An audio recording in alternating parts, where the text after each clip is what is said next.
So this is about an inch thick ribeye.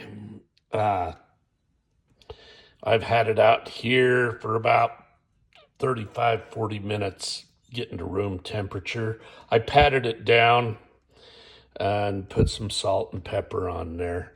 I think that's all I'm going to use. Here's some asparagus. I'm going to get that prepared, get the griddle piping hot, and start cooking. So we're gonna have mushrooms and onions and asparagus. I'm trying this on my Loco 36-inch griddle. Uh, I spoke with customer service. They're sending me a new cooktop because mine is warped all to hell. Sped this up to go through the prep here. Also, I've kept it sped up for the grill prep. This grill, it usually does a pretty good job. As you can see, I have the butcher paper out there and the steaks on the side table. I love these side tables on that Loco. They're huge. I like to have everything out here. So I've got my mushrooms and onions in that Tupperware. I've got the asparagus on a paper plate. I mixed up a seasoning for that. It's a tablespoon of salt, a tablespoon of pepper, and about 3 tablespoons of smoked paprika. And I didn't use it all, of course, but it really makes that asparagus taste good.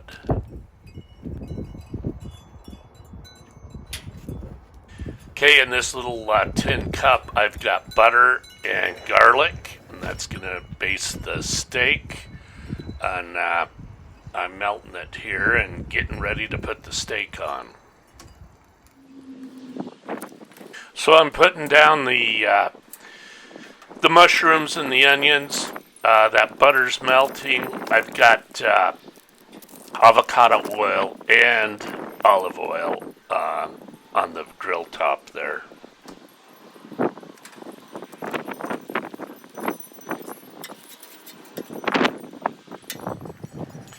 So I've got one of those Blackstone infrared thermometers that you can scan the grill top, and it has a meat thermometer in it.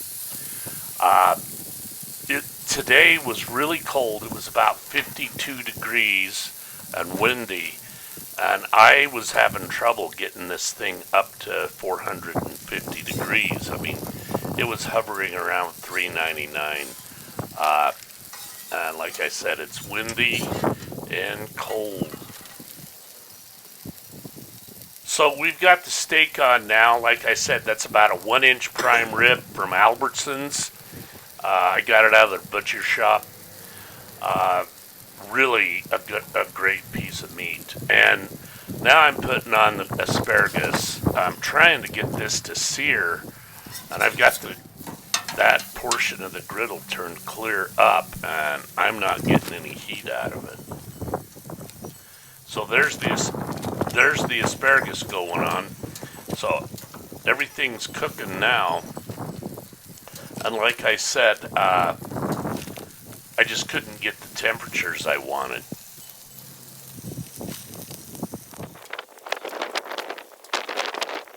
Even though I couldn't get up to 500 or 450 degrees, I was getting a sear, and I was using a basting method here with the butter and the garlic butter, I guess. And I turn it about every minute and try to get that sear on there. As you can see, I'm desperately looking for places that are hot, and there just wasn't any. I had the right burner at low. I had the center burner at like 400 and the left burner at sear, but it just wasn't getting hot enough.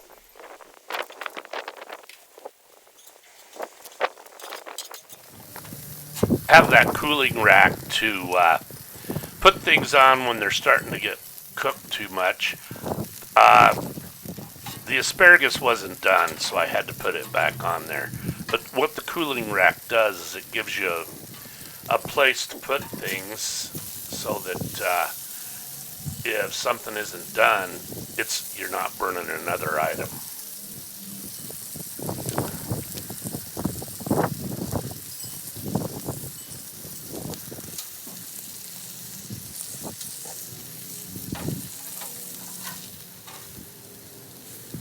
So I probed the steak and it was like at 120. I like steak medium rare, which is about 130, 135. So I wanted to pull it off and get some of the other stuff cooked a little better, and then I'm going to put it back on for an additional few minutes.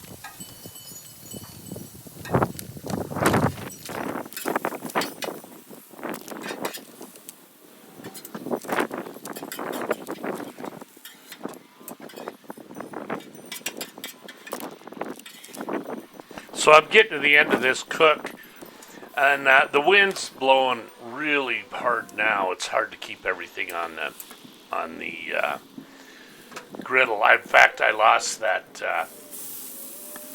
Tupperware, and I lost my squirt bottle with olive oil in it. They both blew off. But anyway, here I'm getting the steak seared up a little better, trying to get the asparagus a little more done. It turned out really well, though. In fact, the whole thing turned out well.